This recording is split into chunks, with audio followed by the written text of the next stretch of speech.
Hello tout le monde, je vous retrouve aujourd'hui pour débriefer le Tour de Valence qui s'est couru cette semaine, de mercredi à dimanche. Pour tout savoir de cette course, profil et start list, je vous invite à checker l'avant-course que j'ai faite en début de semaine. Sinon, on est parti pour le résumé de l'épreuve valencienne. Mercredi, la première étape lançait gentiment la course, 165 km pour 1500 mètres de D+. Un sprint était attendu à l'arrivée et je voyais un trio se disputer la gagne avec Mats Pedersen, Ben Turner et Biniam Girmay. Sur cette étape, 4 hommes vont ouvrir la route. Dans l'ascension du Puerto Los Madroños, le rythme va s'emballer dans le peloton. Pablo Castrillo pour Movistar va mettre le feu aux poudres et va rapidement être contré par la Red Bull qui va alors faire le forcing à l'approche du sommet. Reste alors 40 km. Red Bull ne va pas relâcher la pression afin de venir jouer la bonification en bas de la descente. Remco Evenepoel va venir y gratter une petite seconde derrière les deux derniers rescapés de la journée. Après le sprint intermédiaire, un groupe de 18 coureurs est alors en tête de course. Côté favori du général, Joao Almeida, ralenti par une chute, manque à l'appel. Cependant, la Red Bull ne va pas pousser le rythme en tête de course. Il faut dire qu'en dehors de Giovanni Aleotti et Giulio Pellizzari, personne ne semble vouloir collaborer pour éliminer Almeida. Giulio Pellizzari va alors profiter d'un moment de latence pour sortir en solo à 15 bornes du but. Derrière lui, ça va être regroupement général entre le groupe Evenepoel et le groupe Almeida. L'Italien va alors être chassé par les équipes de sprinters qui ont raccroché le bon wagon. Pellizzari va se faire reprendre à la flamme rouge malgré le très bon travail derrière de ses équipiers pour ralentir le peloton. Un sprint va donc très logiquement conclure cette étape. Uno X est bien en place, mais c'est Ben Turner d'Ineos qui va lancer le sprint de très loin. Le Britannique, trop ambitieux, va s'écraser et se transformer en poisson pilote de luxe pour Biniam Girmay, très vigilant. L'Érythréen ne coince pas dans les 50 derniers mètres et vient donc s'offrir ici son premier bouquet de la saison pour sa rentrée. Puis, derrière lui, ce sont Arne Marit et Giovanni Lonardi, tous deux très en forme en ce début de saison, qui complètent le podium. Bien, au débrief de cette étape, côté général, c'était donc le statu quo. En revanche, énorme coup de chaud pour Joao Almeida qui a été piégé des conséquences d'une chute collective dans la descente. Le Portugais n'a pas été touché, mais en revanche, plusieurs coureurs ont été impliqués et contraints à l'abandon. Parmi eux, Mats Pedersen. Et ça a été la très grosse clim de ce début de semaine. Le Danois souffre d'une double fracture, poignet gauche, clavicule droite, et ça sent désormais très mauvais pour sa saison des classiques. Théoriquement, on ne devrait plus revoir Mats Pedersen en compétition avant 6 à 8 semaines, rentrée cataclysmique pour le super champion danois de la Lidl. Et ça, bien sûr, on s'en reparlera au fur et à mesure de l'approche des classiques. Pour conclure le débrief de cette première étape, je finis sur 2 notes positives. Biniam Girmay aura été impérial pour sa première course sous les couleurs d'NSN, sa dernière victoire remontée au Tour de France 2024. Donc celle-ci, elle fait très plaisir. Et Giulio Pellizzari m'aura impressionné dans ce final d'étape repris seulement à la flamme rouge. Ça aura roulé très fort en chasse derrière l'Italien. Et Pellizzari aura montré qu'il était bien plus qu'un grimpeur. L'Italien a déjà beaucoup de puissance sur le plat malgré son jeune âge. Bien, au résumé de la seconde étape, nous avions là un chrono très explosif et très technique de 17 km. Remco Evenepoel, le triple champion du monde de la discipline, faisait bien sûr office de favori, même si le parcours ne convenait pas particulièrement à ses qualités premières. Sur ce chrono, nous devions avoir une première bagarre pour le général, mais malheureusement, dû à des conditions météo trop venteuses et donc trop dangereuses pour les coureurs, les organisateurs ont décidé de geler les temps de ce chrono. Côté sportif, seul comptait donc la victoire d'étape. J'ajoute que les coureurs avaient également obligation de courir sur vélo classique et non sur vélo de chrono plus rigide et donc moins maniable, décision que je salue bien évidemment quant à la sécurité des coureurs. Ok, au résumé de l'étape, Remco Evenepoel a donc très logiquement dominé ses adversaires, faisant la différence dans la première moitié du parcours très punchy avec beaucoup de relance. En revanche, on notera quelques lacunes techniques de sa part en fin d'épreuve sur les prises de trajectoire. Mais bon, pas grand chose à redire de la super performance du Belge qui vient déjà là claquer sa 3e victoire de la saison. Excellente performance également d'Alexander Vlasov, retrouvé en ce début de saison après une année 2025 fantomatique. Matthias Vacek aura également été dans l'allure.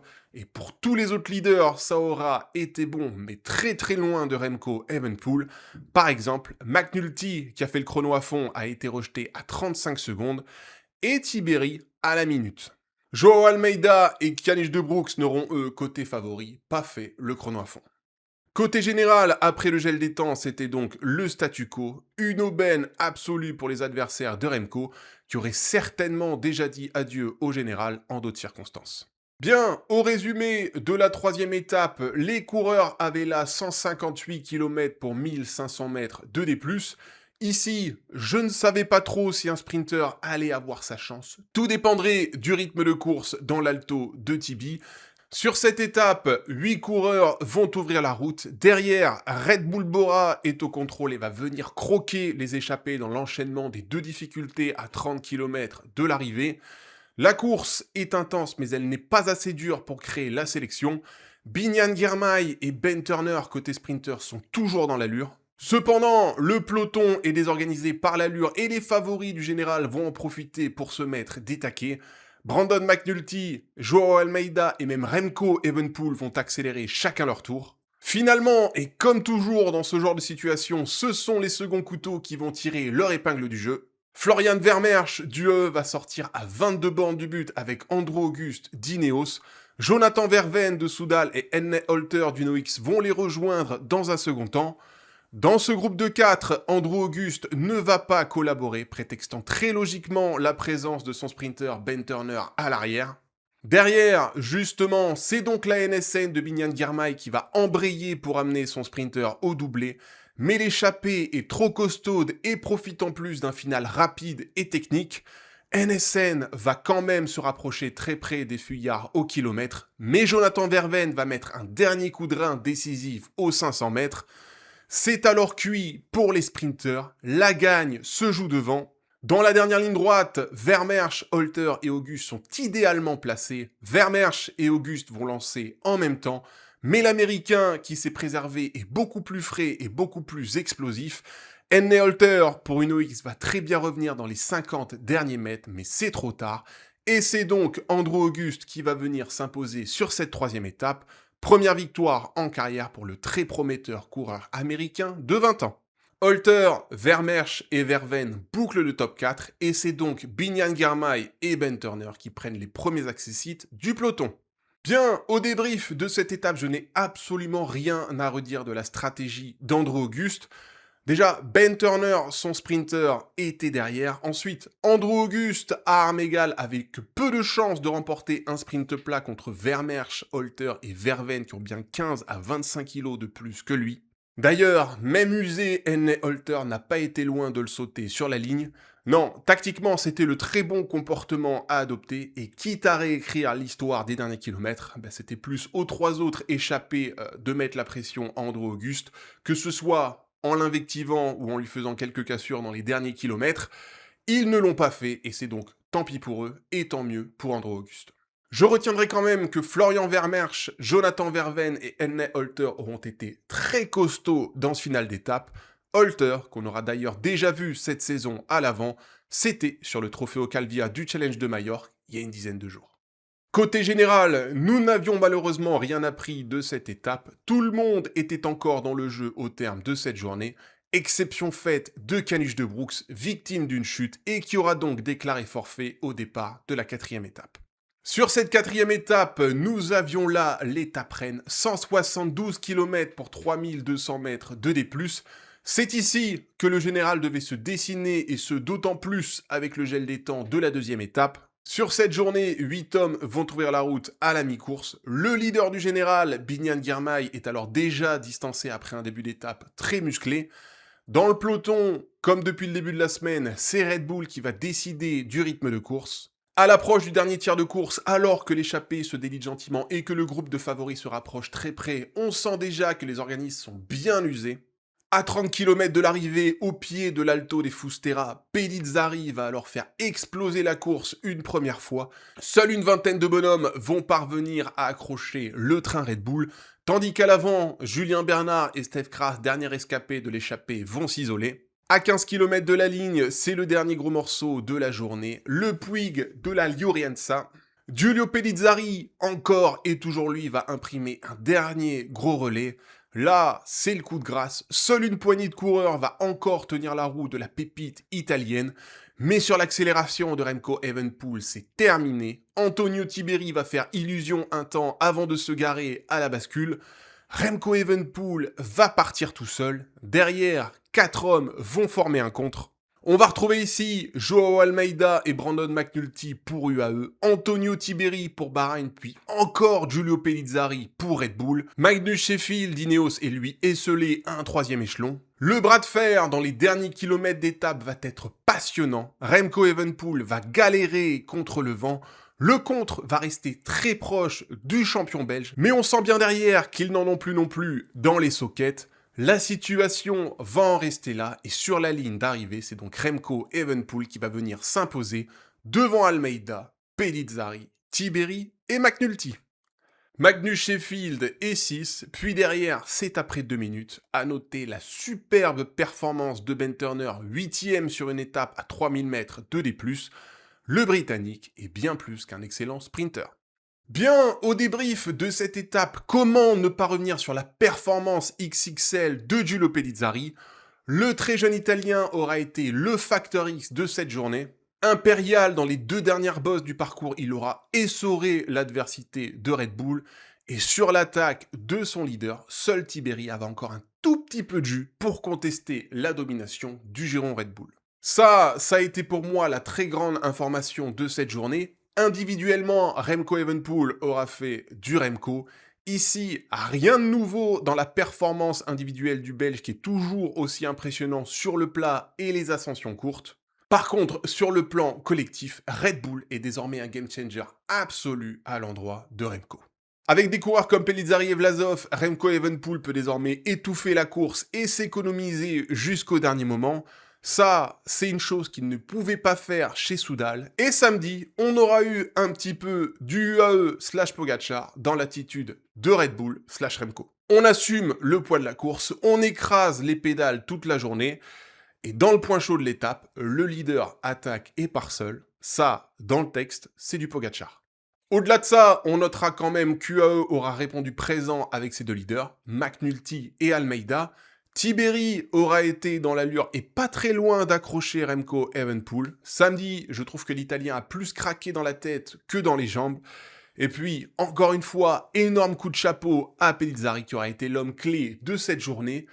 Ce jeune Italien est un monstre absolu. Gare à lui dans 2-3 ans, car c'est pour moi un futur vainqueur de Grand Tour en puissance.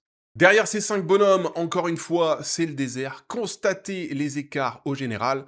Après Sheffield, brillant 6e, l'adversité est déjà à plus de 2 minutes. Restait alors une dernière étape pour bousculer Red Bull et Remco, mais après la démonstration de samedi, je voyais très mal qui allait pouvoir bouger le roster Red Bull, UAE compris. Sur cette dernière étape, les coureurs avaient là une journée très explosive de 95 km où le port d'El Garbi était le point d'orgue de cette journée. Au résumé de cette étape, 21 coureurs vont former l'échappée du jour. Comme convenu, c'est la grosse ascension du port d'El Garbi à la mi-parcours qui va faire la sélection. Sur le sommet, à l'avant, 7 coureurs vont se dégager. Derrière, dans le groupe favori, UAE ne va rien tenter. Red Bull va rester au contrôle de la course et sauf accident, Remco Evenepoel a alors course gagnée. Dans la descente très rapide vers Valence, ce sont finalement 9 coureurs qui vont travailler ensemble en tête de course pour empêcher le retour du peloton. Ineos, avec 2 coureurs, est alors en surnombre, mais à l'orée des 10 derniers kilomètres, Andrew Auguste va partir à la faute dans un 90 droite. Reste alors 8 coureurs pour jouer la victoire. Nonobstant, le peloton va revenir du diable Vauvert sur les talons des hommes de tête dans les 5 derniers kilomètres. Les échelons de course sont à ce moment-là les uns sur les autres. Julien Bernard va alors tenter son va-tout dans les derniers instants, mais va lui aussi partir à la faute avec Kim Hajduk. Le final se fait sur des œufs. Péricas relance l'allure, mais le peloton est tout prêt. Dans la dernière ligne droite, c'est extrêmement décousu. Diego Uriarte pour Carn Pharma va lancer le sprint aux 500 mètres, mais Emile Herzog puis Raúl García Pierna vont faire leurs efforts.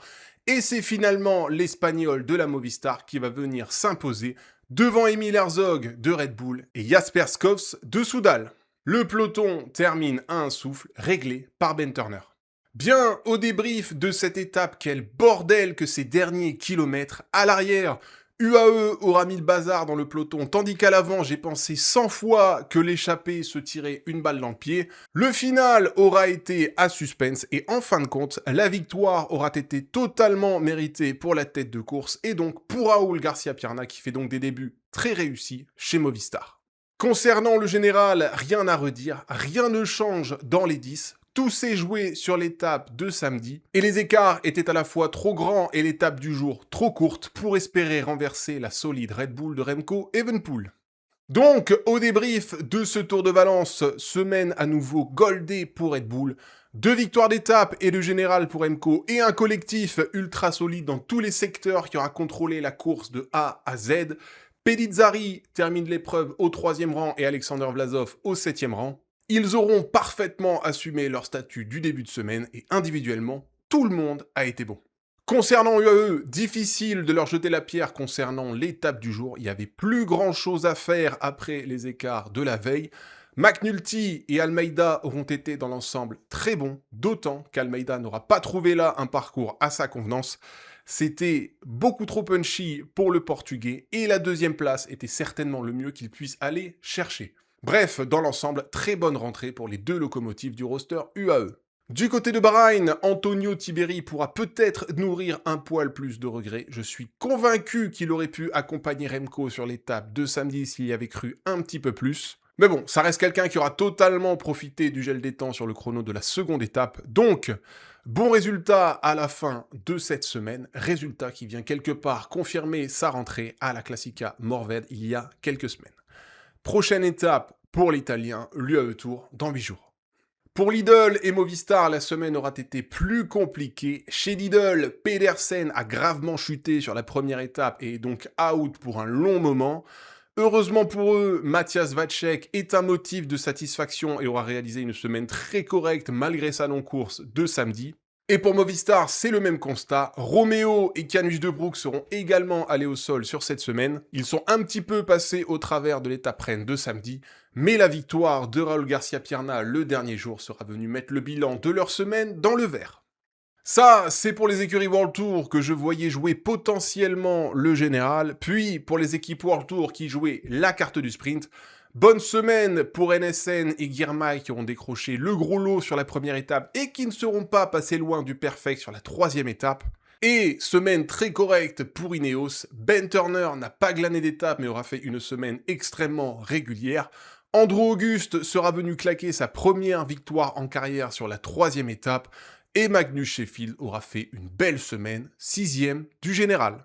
Seule ombre au tableau, Victor Langelotti et Tobias Foss seront allés au sol cette semaine et auront abandonné. Le Norvégien souffre d'ailleurs d'une fracture de l'omoplate. J'en profite d'ailleurs pour faire une petite parenthèse, je n'ai pas trouvé cette semaine de course très nerveuse et pourtant ça a beaucoup chuté et il y a eu énormément de casse. Il faudra d'ailleurs qu'on reparle à l'occasion du cas de Mats Pedersen, très gros nom de l'infirmerie de ce début de saison. Voilà, c'en est tout du débrief de ce Tour de Valence, semaine très compétitive qui aura mis du temps à s'emballer mais qui a clairement donné le change sur l'étape reine de samedi. Remco Evenepoel aura confirmé sa semaine de Majorque en venant taper une concurrence bien plus élevée à Valence. Désormais, le Belge peut se tourner avec sérénité vers l'UAE Tour qui commencera le 16 février. Là, ce sera un autre registre et on verra si le Belge, homme fort de ce début de saison, sera en mesure de récidiver, cette fois sur un terrain de grimpeur. Bien sûr, tout ça, on s'en reparle dimanche prochain dans l'avant-course de l'UAE Tour. D'ici là, portez-vous bien et à très vite. Ciao!